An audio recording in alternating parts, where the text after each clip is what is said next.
want to make sure that they're going that way. That's the leader. You need followers to follow that leader. Think about like the military.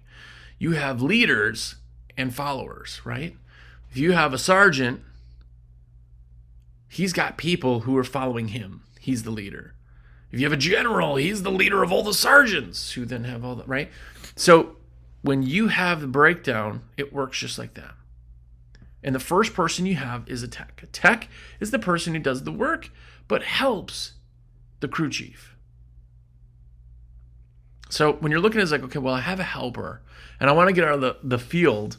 How do I get out of the field and then hire a crew chief to take this person? It's like, well, the truth of the matter is, when hiring people in general, and these are all these positions we're talking about what they do, but it's each person, when you hire them, 99% of the time is not hired for a specific job or title. They fall into that. And I'll give you an example. I had a lot of staff, obviously, and a bunch of them had been there for a very long time. One of the guys had been there, it was like 6.5 years, somewhere in the ballpark. Great dude, super hard worker. I could hand him a toothbrush and be like, clean that. And he'd be like, absolutely, I'll talk to you in 2 days. But if I went to the job and said, clean that, and I didn't tell him how to, he'd be like, well,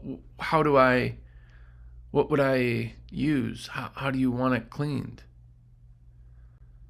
Like, he was a great follower, but he just did not have the leadership part. Absolutely fine. But he was there for so long that I tried a couple times to like give him into a leader. It just did not work until I realized the person will dictate the position. And this is the big piece that people sometimes kind of look up because they go, well, I got to hire somebody who's a leader. You know, the guy's got now, it's just not. You're not going to get that in an interview. You're not going to find that in an application. You're not going to get that off of LinkedIn because guess what? Everybody says, I'm a self-starter, a hard worker, and I show up on time. Of course you do. No one's going to go into an interview and go, well, you know, sometimes I don't want to go to work and have a bad attitude. Like, of course, they're going to, you know, they're selling themselves to you, right? So you're not necessarily hiring somebody on what they're going to be doing, but if you're interviewing, say, 5 people, and one person just really comes off, real great people skills, a very leader, confident, if that's who you're trying to hire, then you would lean towards that person because you think there's a better possibility that they could be that. But there's never going to be really a time where you have somebody and you hire a crew chief, but you've already had the tech. Because then the tech's like, well, you just hired this guy, now he's my boss. What? Like, you're taking them and molding them into what they are, and you let them find their path.